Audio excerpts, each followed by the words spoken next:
today. Where's that? I have a house up in Arnold, California, in between Tahoe and Yosemite. So had Right it by here since like 2010. Camp Connell. It's literally right below it. Yep, you know it well. Yeah. Yep. Yeah, but you know that have you been up here a lot? I have. Where do you actually live? Dublin, Nicer Bay up Area. there. It is pretty up here. That is true. Yeah, that is true. All right. Well, what are we You talking back about, on boys? you back on the mainland, Rob? I am right now, yes. I'm back on the mainland. When my parents, whenever they met in Hawaii, and Hmm. whenever they would talk about Hawaii, they wouldn't say Hawaii, they would always call them the islands. The Like, oh, islands. we met in the islands, or oh, we're thinking about going on vacation to the islands. That was, capital T, capital I. Okay. Now it's Hawaii though. So, Which island? well, James, I was at my son Robbie and I were at the NBA Hawaii annual conference every June in Honolulu, Okay. which sounds nicer than it is. Don't get me wrong, it is nice. And So I it mean, down in attracts, Waikiki. yeah, Waikiki. I mean, I could have been on Rodeo Drive or Miami or, Yeah. you know, I did do some hiking around Diamond Head, but the uh the Waikiki itself is relatively commercial. Yeah. So Very. Yeah. You feel uh like you're in Vegas. yeah, one day Robbie and I drove up to the North Shore and there's a mortgage attorney named Mitch Kiter who was up there with his wife, and so we had lunch with them, which was nice, up by the Bonsai Pipeline. So anyway, Nice. I don't think anybody joined the call to hear about the geography of Oahu. Nope. And honestly, Rob, I don't feel sorry for you anyway. So, like, you were still in the Hawaiian Islands. So, like, sorry. So let me just put a bow on this, as they say. Uh, The problem with Hawaii, especially in the summer, is I have to get up at 1 a.m. to send the commentary out. So I go Hmm. to bed around 7 or 8, Hmm. get up at 1, go back to sleep around 3, get up uh, again around 6. Anyway, all your right, life sucks, man. So bad. I don't know this what is to tell going you. nowhere. It is not. Yeah, you're right. All right, well, let's go Uh, ahead and get into it. This is the big picture presented and sponsored by our friends at Depth. The pros, couple decades of very ably telling the stories of those that need it told in the mortgage and the fintech space, and just announced a new extension to our sponsorship partnership with Depth. So we're Really? yes, so we're trying to, and we want, if you need a great Thank you. PR firm, reach out to Rob or I. We'll get you connected with Carrie, Leslie, Lindsay, and the crew over at Depth. They do a great job for their clients. So. And they do marketing for firms outside of mortgage banking as well. They do, yeah. They do for some firms outside of mortgage, and yeah. So it's a full service strategic communications and PR firm. So Yeah, very good good. stuff. And as always, join my esteemed colleague and co-host Rob Chrisman. Rob, good to see you, and See welcome you. back to the mainland. And this week, really pleased to be joined once again by the co-founder and CEO of NextHome. It's James Dwiggins. James, good to see you. Thanks for coming back on the show today. Thanks for having me back on. Excited to be here. Looking forward to it. The last time we had you on, it was just before the election. I remember that, and we were pontificating about, which way the wind would blow if different things happen. So excited to reboot and get the state of what's going on in the real estate world from your perch as we get into the show today. Yeah, happy to. Love Lots it. going on. Never a dull moment in residential real estate. Never a dull moment. And it's a good segue, Rob, because we just, it's a very great time to be a real estate finance podcast host right now because we just keep getting gifted with big story after big story. This week, no difference. The Fed, Powell, the carrier pigeon, delivered the jobs data from February, and he held the fort once again. No move from your guy Jay Powell in the Fed this week. Did you Another say February, Rich? the carrier pigeon, yeah, brought him the February employment data that the made his most recent decision off of. It took you a I while to see. get that one. So you All know, right. All right. you should be ready for the J Pow joke in the intro. You know, it's embedded now. So All right. I didn't know. There's a lot of economic data that does lag, especially gross domestic product. They have a revision and then another revision, and you think, why what this is old news. But and of course, Bill Pulte taking after Donald Trump immediately wanted to fire Jerome I Powell. was if you said lower or resign, Pulte now taunting from the sidelines along with Trump, and then of course another acquisition this week, Rob, a big one. Bayview picks up Guild. So last week we were talking about a couple acquisitions, and it seems like almost every other week we're talking about one. This has been a robust pace, but no shortage of topics for you to dissect to get us rolling here. So the mergers and acquisitions, and for those of you who subscribe to my commentary, and if you don't, you should, just at www.robchrisman.com, I go into pretty good length about the Guild Bayview event and the fact that there's chatter out there that really the value of Guild wasn't in the branch network, it was in the servicing, although there was a slight premium. But really what Bayview was buying was the servicing. And it brought up the chorus of folks who believe that the branch network model, the distributed retail model, is expensive and unwieldy and isn't in the best interest of anybody, and might not be long for this world. I don't take quite that extreme view of because I think people like going to a branch and sitting there across from a loan officer when you're not in Starbucks. But the branch model can be expensive depending on how you formulate the contracts. And if you add regional and divisional managers on top of it, it can be expensive. And so the point that many are making out there is either get bigger or get really small. And the folks in the middle are just kind of in the middle and are at a slight disadvantage. So, James, are you seeing the same thing in real estate, in brokerages and so on? Sort of. It just depends. Real estate is so much more, and it's just like loan officers, but it's so much more about the relationship between the agent and the customer. So, you would have seen massive consolidation in the space if, God, I hate talking about this subject, but if Clear Cooperation had gone away or Zillow hadn't stepped in with its listing ban, which I'm sure you want to talk about, we can get into that. You would have seen that messy middle get just absolutely clobbered. So it had been really big companies that would dominate the space, but Zillow's listing ban has sort of stopped that. So candidly, Rob, it's kind of status quo right now. You've got small boutiques that are very niche in what they do.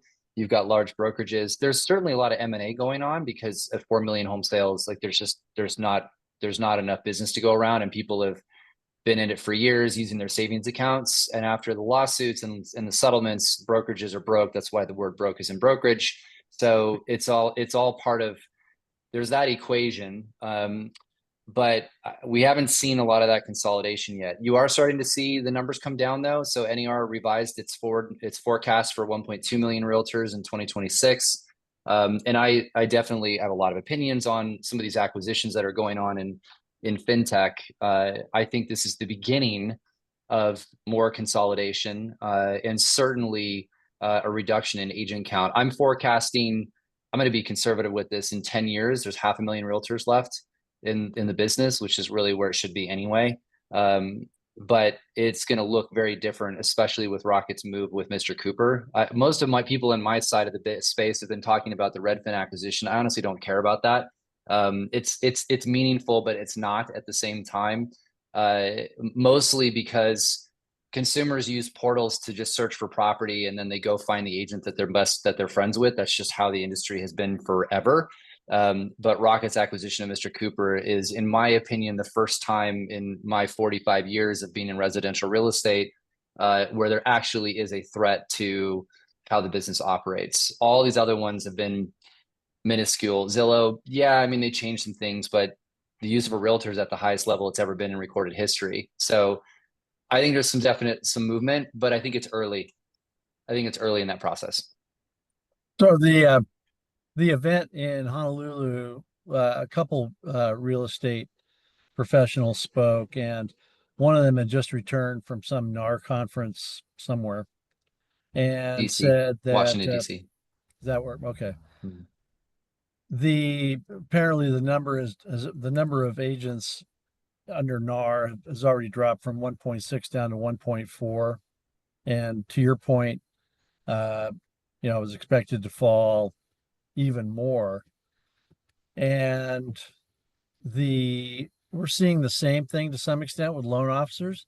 There's just not enough business out there, and really the companies have cut back on part-time loan officers because it takes money to train them and keep them trained, and there's insurance and there's overhead and so forth. And if you're doing one loan a quarter, it doesn't make a lot of sense for a lender to keep you on the payroll. Is that same thing going on in with real estate agents? No, because remember, everybody in real estate, almost everyone's independent contractor. So there's no minimum wage that has to be paid to any of these people. And people get this wrong all the time. They're like, oh, it's the agents that do 1 to 2 deals a year that'll go away. It's actually backwards. Those people already have full-time jobs somewhere else. They're doing 1 to 2 deals a year, their friends, family, etc. And your MLS dues and your license fees are less than $1,000. And if you're at a brokerage where you're only paying a percentage of your commission when you close a deal, those aren't going away. They're going to stay there. It's the middle. It's the people that are doing 4 to 6 transactions and they're trying to be a full-time agent. Those are the ones that actually get wiped out because they can't do enough business to stay in it, and they got to go get another job somewhere else. Unless things change from a licensing perspective, unless things change from a cost perspective, where your fees to be part of an MLS are higher, which I think will happen, by the way, because if there's less agents, they'll just jack the fees up.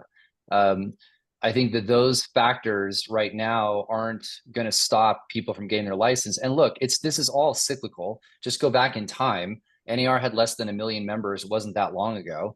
Then the market got crazy, and everybody, including every person on the planet, got a real estate license. It goes up and then it drops down and it'll go back. Do I think that'll be the same way long term? No. I think that we're in a world where there's a lot of moving parts, not enough time in the hour that we have, but with the litigation that's occurred, the litigation that's coming because our industry doesn't seem to want to learn from its mistakes, the regulatory environment, the cost for insurance continues to go up, the legal cost for E&O insurance continues to go up. You can't even get an E&O policy anymore at a brokerage for antitrust claims. Good luck. Like there's nobody that will give you one. So there's a lot of outward and inward pressure coming that I think is going to continue to move the business to a place where the brokerages are going to have to make a lot of shifts in the way that they operate, and that might reduce long-term the cost of being a realtor. But remember, the last comment is you're talking about realtors. So you can double the number for licensees. So like in the state of California, there's roughly 200,000 realtors, but there's about 400,000 licensed real estate agents. And if you're part of an MLS, I'm going to get real technical here.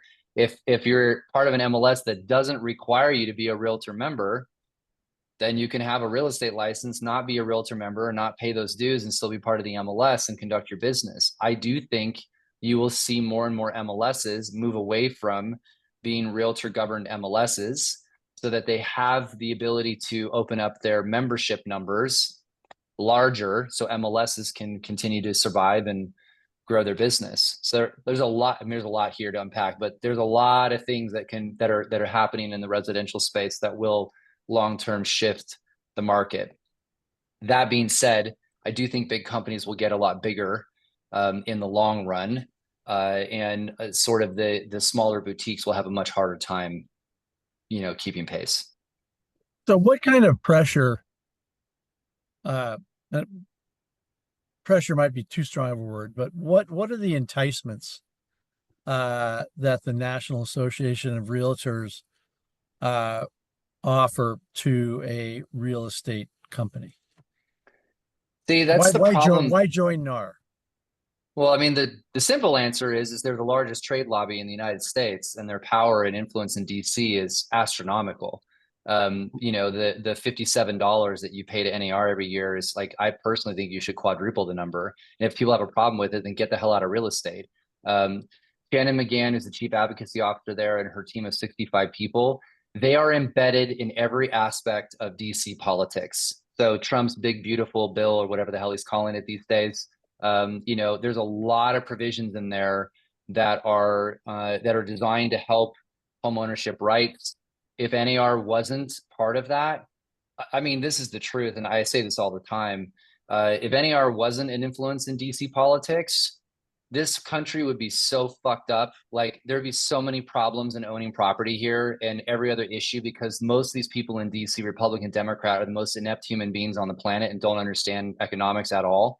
So that power of 1.5 million people that will try to get your ass voted out has a significant amount of influence, not to mention the amount of money that they spend in lobbying.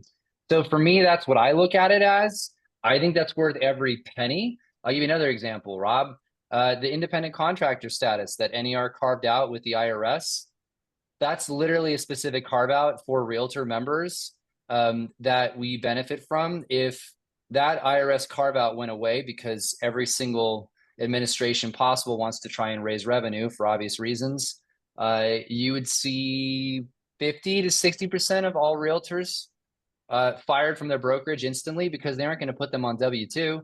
They aren't going to pay Social Security and Medicare. They aren't paying minimum wage if you're not doing enough transactions. So all these things that the industry benefits from, it actually comes from NAR. Now, to get to the point I think you were getting at, outside of that, debatable. You know, they talk about education. I think they should move away from it, because candidly, brokerages do it better than they do. Governance has been pretty bad. You know, they don't have control over the local and state associations in the way they should, proven by the NAR lawsuit, the settlement, and the lack of actual like commonality on following the terms of the settlement. So NAR is in a very interesting spot, and I know Nakia Wright really well. We've had, you know, many a conversation and dinner. You know, she's de-risking NAR. They've got a $418 million settlement to pay out, potentially, if it doesn't get overthrown in the appeal.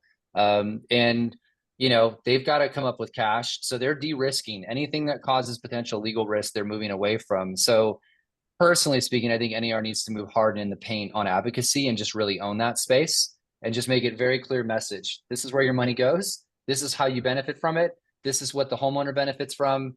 And if you have a problem with that, then get the hell out of our industry, because we're advocating for making sure both the industry is here and we're protecting private property rights in the US.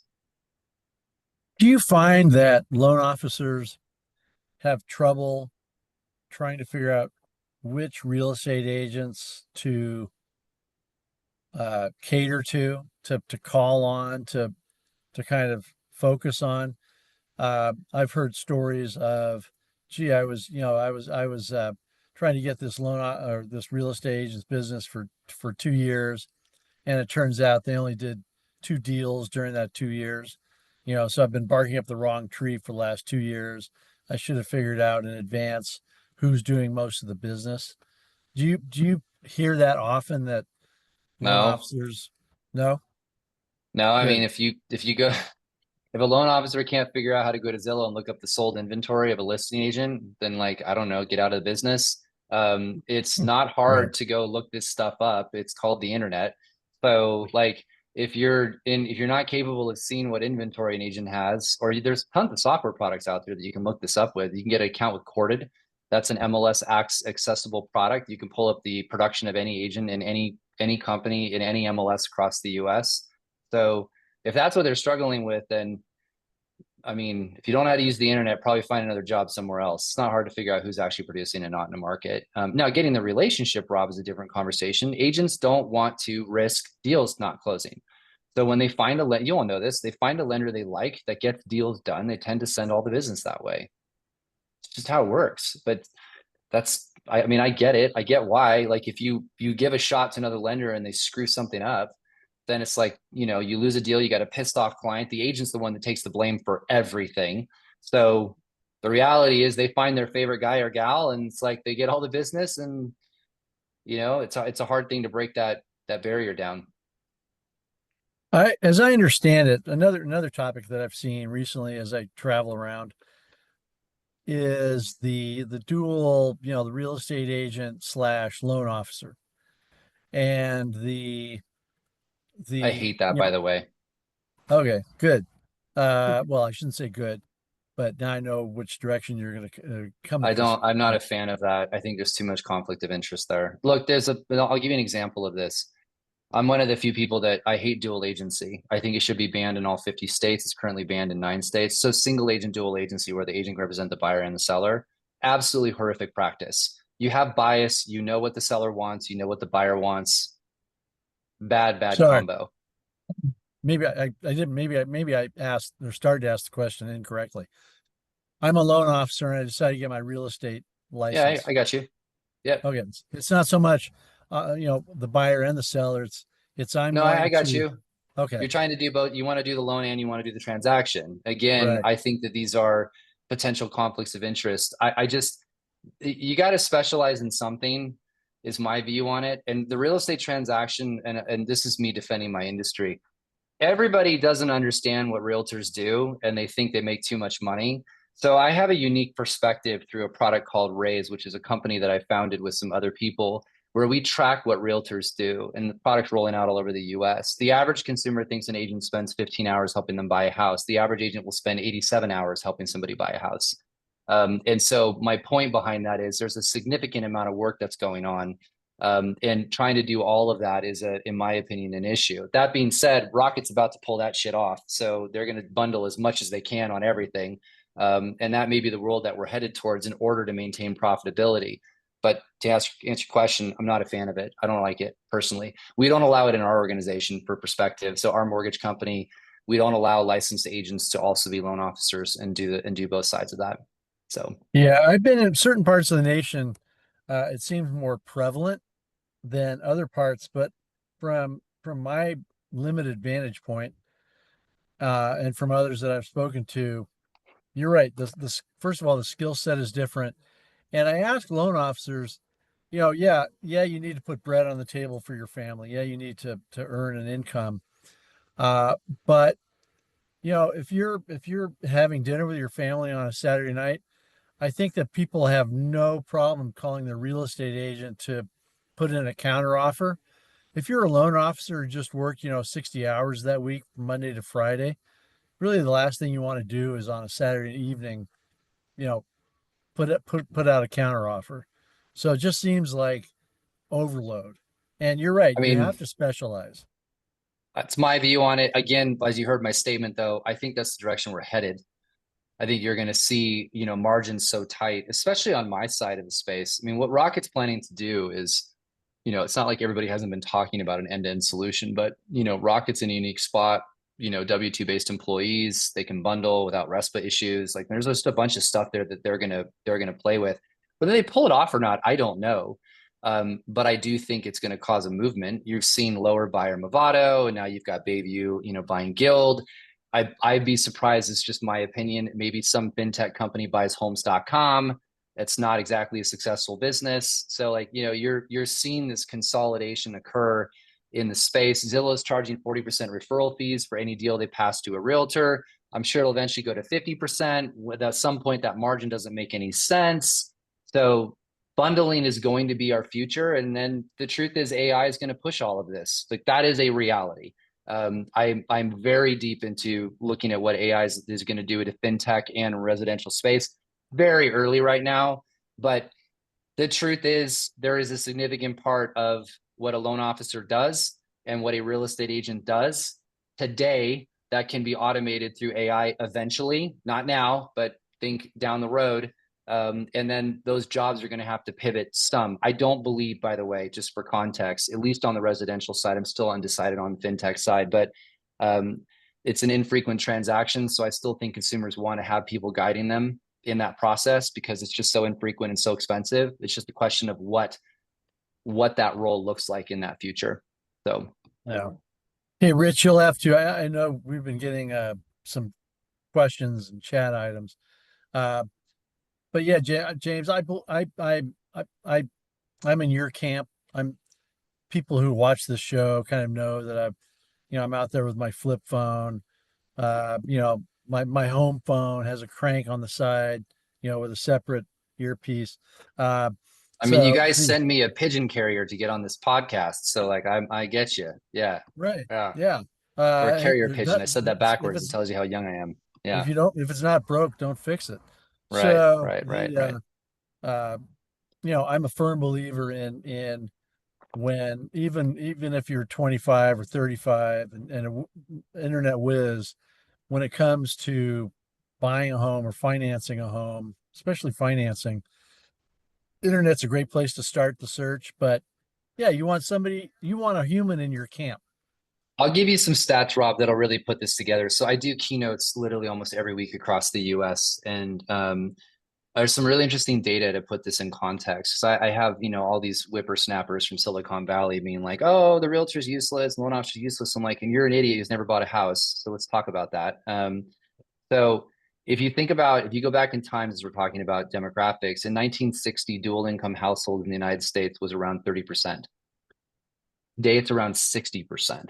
And the reason I make that comment is it's so effing expensive to live in this country. It's housing is astronomical, food costs, like everything just goes up and further now.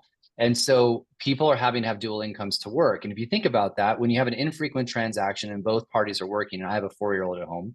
So like in addition, my wife having a career, me having a career, and our 4-year-old, we have to have a full-time nanny to help. Like we don't, I'm in real estate. And if I sell my house, I'm not doing it. I'm hiring someone else to do it because I don't have the freaking time. Also, I do it. I don't compete with my people, but I don't do it frequently enough to even handle that.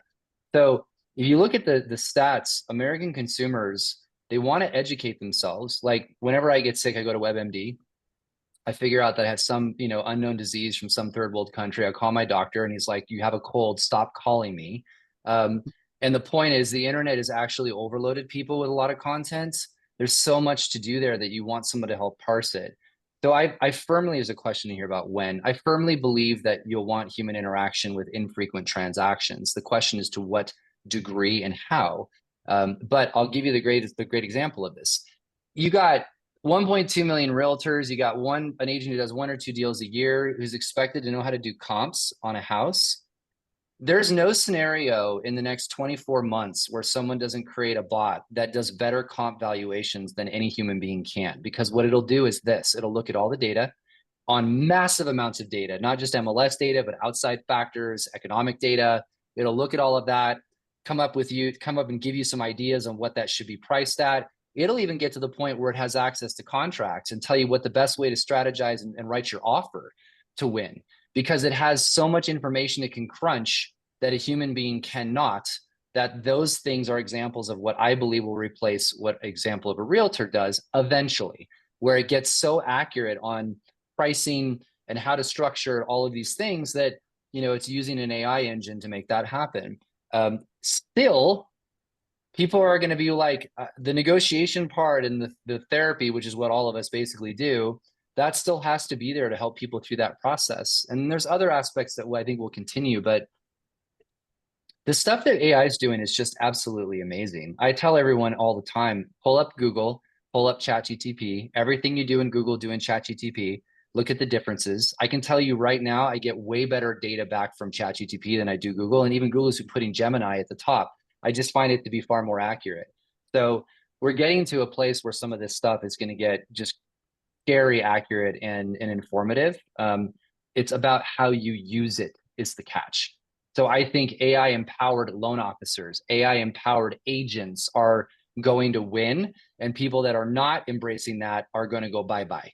That's a shorter period of time, by the way. That's 24 to 36 months. You're not embracing this stuff and staying ahead of it, you're gone. If you are, you're here, you're just evolving with it as it evolves too.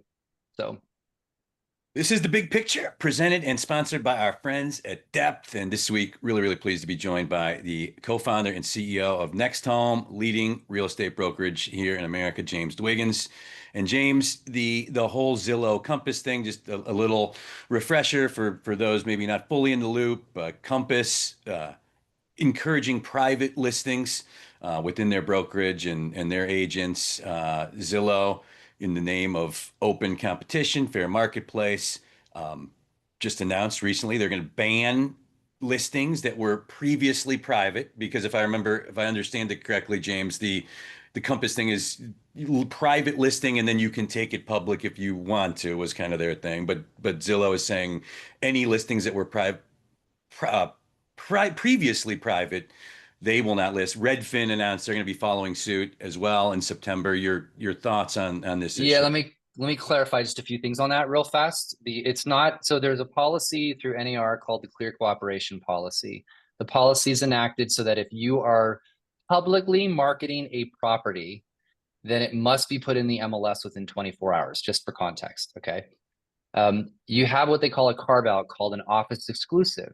It means that you have a listing, you can share it within your brokerage, but you cannot publicly market it, that listing, in any way. And if you do, then it must be put in the MLS to share with all other MLS members and home buyers and everybody else. So what's happened is some of these companies are violating those rules. They're putting things into an office exclusive status, but then they're publicly marketing those properties. And so what they're trying to do is, they have this, in your example of Compass, they have what they call a 3-phase marketing program, where they're explaining to the seller that we can test the price of the house by marketing it internally within our brokerage, and see if we can bring an offer at your aspirational price.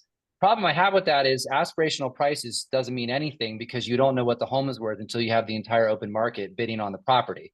Like, supply and demand economics, common sense. So there's that. And then from there, if they don't sell the property internally, then they'll put it on the MLS. They want their cake and eat it too. Zillow's like, yeah, enough of that, because Compass has publicly stated that 48.2% of their listings are in their 3-phase marketing plan, meaning they're not on the MLS. By the way, just for context, that's a paragraph, and people that always debate me on this, it's paragraph 4 of the lawsuit against the Northwest MLS that Compass filed. They specifically state that 48.2% of their listings outside the Northwest MLS are in their 3-phase marketing plan. So just for factual information to be presented. That, by the way, and I'm not shy about it, that's called steering. Mm-hmm. There's no scenario on planet Earth where half of sellers think it's a great idea to not put their property out in the MLS, i.e. Zillow and everywhere else, to market their home. That's just insanity. Like, sellers 99% of the time want to sell their house for the highest price possible in the shortest amount of time. The end. And the greatest way to do that is to put it in the open market where everybody has availability to see it, so that you've got 10 buyers at 10 different brokerages writing a potential offer. But if they don't have access to that listing, how are those people in those other companies supposed to even know the property exists?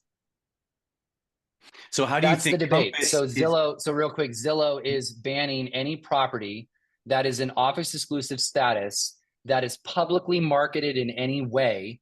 They tell you, you must put it in the MLS within 24 hours, or we will permanently ban that listing from our website unless the seller relists it with another brokerage. That's the context. Okay, interesting. Do you think Compass will adjust their strategy? Absolutely. I don't know how you sit down with a seller and be like, by the way, your listing got banned from Zillow. Right. I mean, Zillow's traffic, 1.4 billion unique visitors.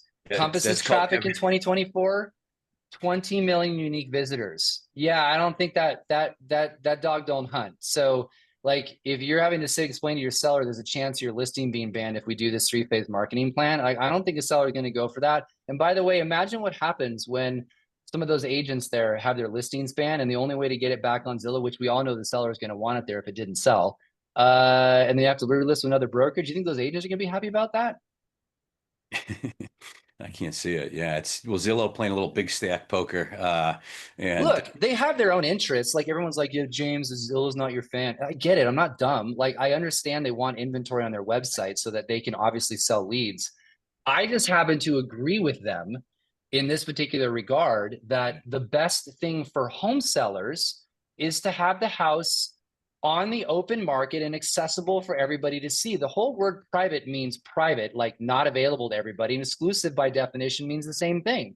And not to mention, by the way, you got me on my soapbox, can you imagine if like the amount of fair housing problems are going to happen where home buyers don't even know about listings, or they had to go work with an agent at that brokerage to see it, or maybe they wanted to inquire, but the person didn't actually respond to them because, I don't know, they didn't like the individual. Open market access means it's fair. Everybody has the ability to see it across all platforms. That's the greatest marketplace that's been created in the world. Yeah. So there you go. Love it. And Zillow has Zillow home loans, right? Yeah, they're making a massive push into mortgage. Absolutely. Which is, growing very quickly. I mean, if they're you just 40% year over year. Yeah, I mean, it's all public. I mean, they it took them forever to get going. They bought that Consumer Direct Lender, Mortgage Loans of America, like 5 years ago. It was a disaster. Kansas. It was in Kansas. It was a disaster. And now they've got that figured out, and they've got it figured out for a very specific reason. Like, let's just call a spade here. They were trying to get the agents who are part of the Zillow Premier and Zillow Flex program to push their mortgage company. Well, agents don't want to do that because they've got their favorite loan officer locally, or they've got maybe some sort of arrangement with them, whether it's an MSA, et cetera. But Zillow has come out and basically said, you need to have a certain amount of attach rate to Zillow home loans, or we're not going to send you leads anymore. Yeah.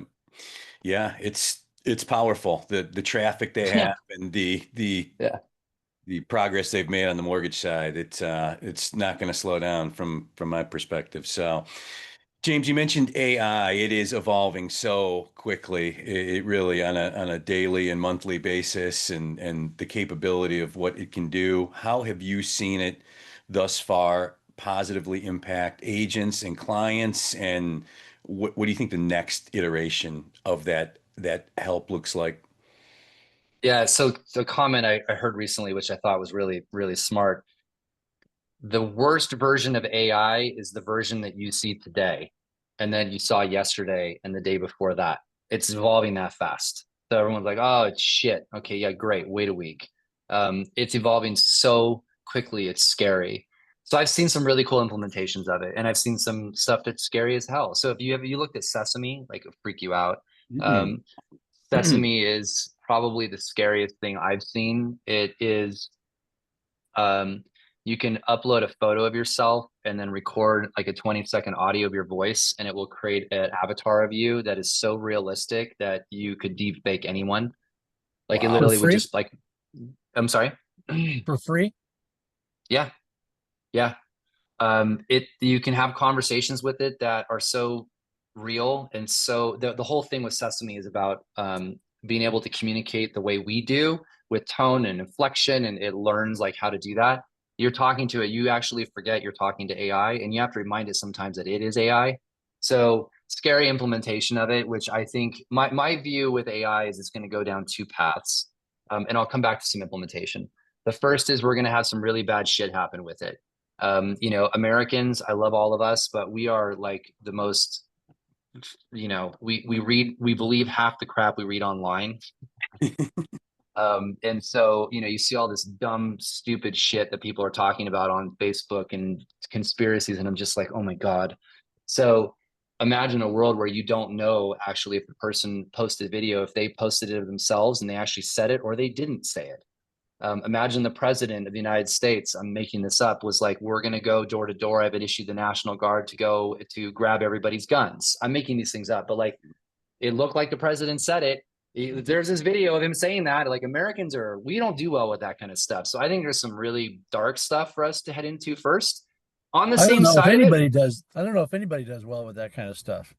That's my point. But that's my point. It's like, we're going to have a hard time with some of these things. The other side of that is we're going to cure cancer. AI will cure cancer and disease faster than any human being can, because it can do data and crunch information on a level that's not. I'll give you an example of this. I did a testing through a company called Biome, where you send in, samples of your blood, saliva, et cetera. They do this sampling of your whole entire system. They have AI analyze what's wrong with your system. They tell you what foods you shouldn't eat, which food you should eat. It automatically will sequence a supplement, a vitamin supplement, specifically tailored around you, and it sends you 30 packets every month of an actual formula around the way your body needs to operate. That is Wow. straight up artificial It's amazing. intelligence. Amazing. Yeah. For just So for we've got that side of it. just for everyone's information on the call, James is actually 87 years old. So the supplements Yeah. have really This isn't done their actually me. job. This is Sesame. I recorded this an hour ago. So yeah. Right. I was when he was talking about that. I But was thinking of the days you can't make the show. Yeah. oh Yeah. My yeah, wheels yeah. spinning. Yeah. But I've also heard or seen a T-shirt or something. Somebody said, "Well, AI doesn't have an NMLS number." Yeah. I mean, So look, I'll give you some great things, some implementation. This is a tool I tell everybody in all these keynotes I do. So everybody should do this. There's a really, really great email product called Fixer, Fyxer. And it is absolutely brilliant. I use it. What it does is it reads your emails. Everyone's like, oh my God, yeah, Google's been reading your emails for years, everybody. So calm down. So it reads your emails. It learns the way you write and the tone. When an email comes in, it will create a draft response to that email from you and leave it in your drafts box.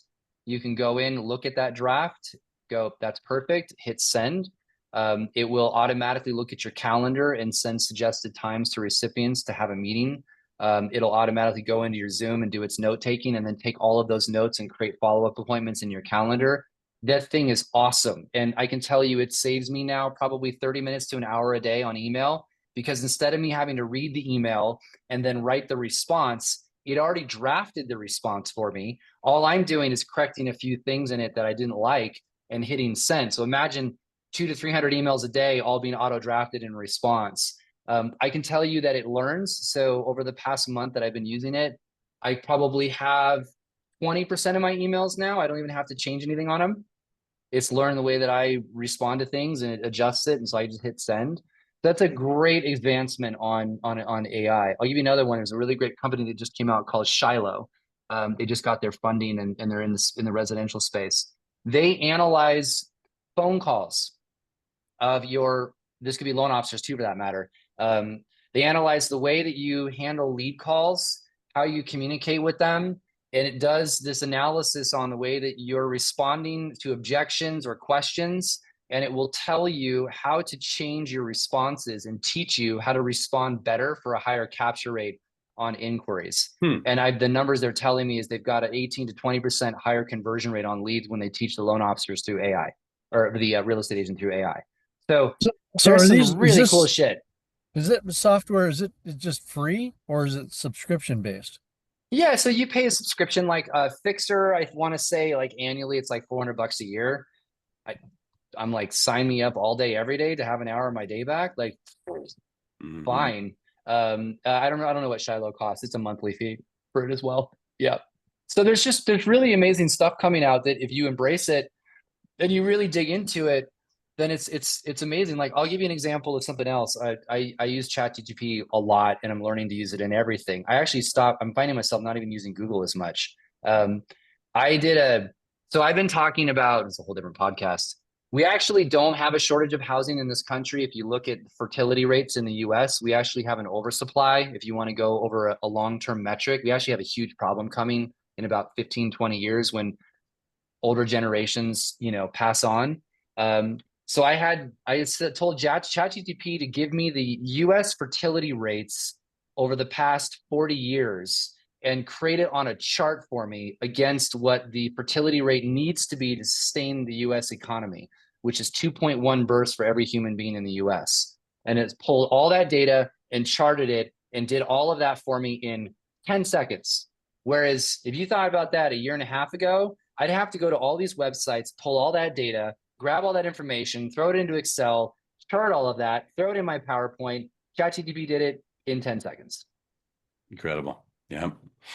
James, brokerage loyalty, does it exist? Individual brands, branding, it's an issue also in the mortgage industry. I think we grapple with companies, their brand loyalty versus giving their top producers individual brand loyalty. Where are you at with that one? I mean, agents have feet. They're salespeople. Our space is always evolving. You've got, these new companies that, I mean, if you go back in time, right? So Keller Williams was one of the first to create the sharing of compensation down. They grew to be just a massive powerhouse, 147,000 agents or more for that matter. Exit Realty came along, and the big player was EXP, and they're the powerhouse brokerage, not a franchisor like Keller Williams, but an actual brokerage. A lot of people left Keller Williams and other companies to go to EXP. Then EXP plateaued last year. They were losing agents in the US. They're growing internationally. And then it was Real and then LPT. The point I'm making is agents move. A lot of the times it's incentive. So Compass was writing big checks for everybody to go over to them.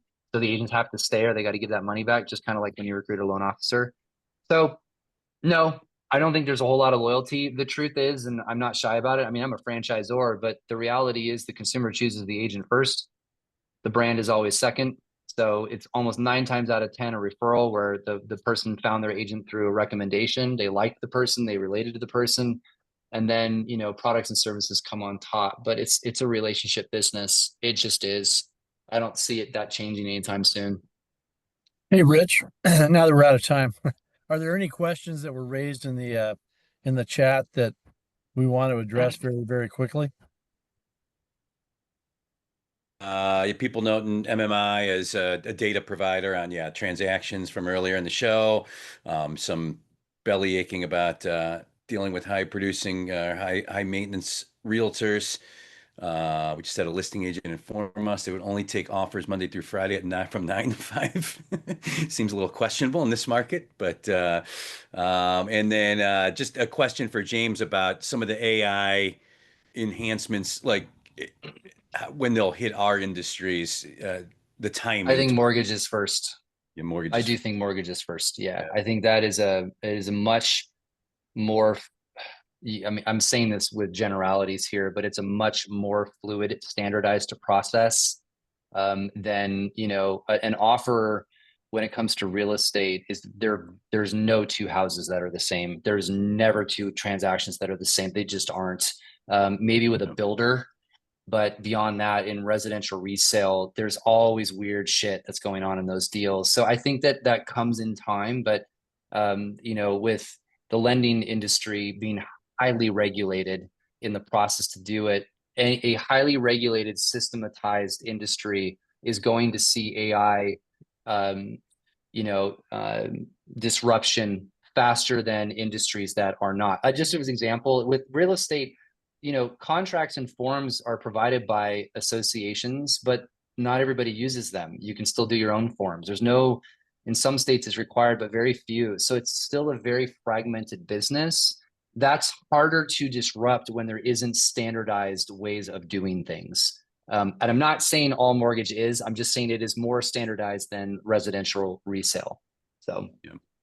And then Joe D mentioned in the chat, Zillow Home owns $7 billion in originations last year. I think they were 4 the year before and a little over 1 the year before that. So quick upwards. So I would be surprised if you didn't see Zillow move into servicing. Just think of it this way. Yeah. Just think of it this way. Like, I don't know how much time do we have. Are we out? We done? We're done. Okay. I'll leave you with this. So Rocket's going to create a platform where they're dripping on that homeowner for 8 to 14 years. You log in, your loan amount, your payment, your interest rate. Here's some refi options. Here's the 10 most recent home sales that occurred in your neighborhood. You want to search for property, you can do that here as well. You want to sell your house, we'll do it at a discount. If you buy with a Rocket agent, we'll discount it further. Then title, loan, you got home warranty, insurance, etc., all in a discount. That incubation of that homeowner for 8 to 14 years is going to be disruptive. And Zillow needs to capture that business to come back to their website to charge a referral fee as a lead. So Rocket moving into this closed ecosystem, Zillow's got 1 million times their traffic. But if you want to own the relationship, you got to own the relationship. So this was a very big move by Rocket. And there's no scenario where Zillow's not thinking about how to counter that move. Oh, for sure. I think that's the next big, if I had to guess, the next big acquisition in our space would be Zillow picking up a servicer. So I agree. Yep. Well, as always, the time flies. James, really, really appreciate you coming on the show. And as always, your very candid and insightful commentary on the real estate space. Really, really appreciate it. Thank you, Awesome. James. Thank You're you, welcome, Jeff. guys. And to our Appreciate it. viewers and listeners, if you're watching on YouTube or listening to the podcast where most of you consume it, we do the show live every Tuesday. Go to Chrisman Comment, or every Thursday, 3 p.m. Eastern. Go to ChrismanCommentary.com and you can get signed up for the live there. So until next Thursday, have a great rest of the week and weekend, everyone. And we appreciate you spending some time with us. Thanks again, James. Thanks. Have a good one, Rob. guys. Thanks, All right. Jeff. Bye.